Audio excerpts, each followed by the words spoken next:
कधी आले काय म्हणण्यापेक्षा तिथलं आता वडवळ ह्या गावातलं एक काळेवाडीचे सगळे पंचनामे करा, कुठलाही पंचनामा ठेवू नका. इथं गुरांना खायला नाही. आता संभाजीनगरनं चारा निघालाय, इथं चाऱ्याची व्यवस्था इथं करा. चाऱ्याची व्यवस्था करून इथं संध्याकाळी इथं त्यांना जे आपण शासनाचा आपण आता पंचनामे केल्यानंतर 10 किलो गहू तांदूळ आणि 10 किलो आपण जे गहू वगैरे देतो ते ताबडतोब उद्या 2 दिवसात ह्यांना कशी मिळतील ते बघा. साहेब आता काम करा, जोरात काम करा. इथं कुणीच आलं नाही अजून. ठीक आहे, एक मिनिट. यांची पण चूक नाही अधिकाऱ्यांची. काय झाले बाबांनो,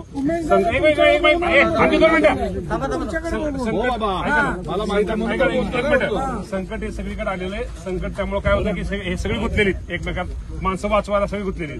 तुम्ही काळजी करू नका. हे ताबडतोब कधी करणार पंचनामा, कधी फोन करणार. वडवळची काळे वस्तीचे पंचनामे केलेले साहेब तुम्ही मला फोन करायचा.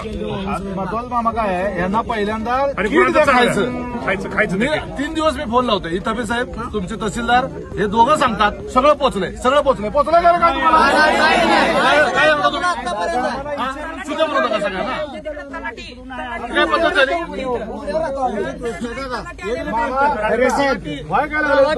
मी तुमच्यातलाच आहे. ऐका ना 2 मिनिटं. तुम्ही आता ऐका ना, आपण त्यांना सांगितलंय ताबडतोब ह्यांना मदत करा, ताबडतोब सहकार्य करा.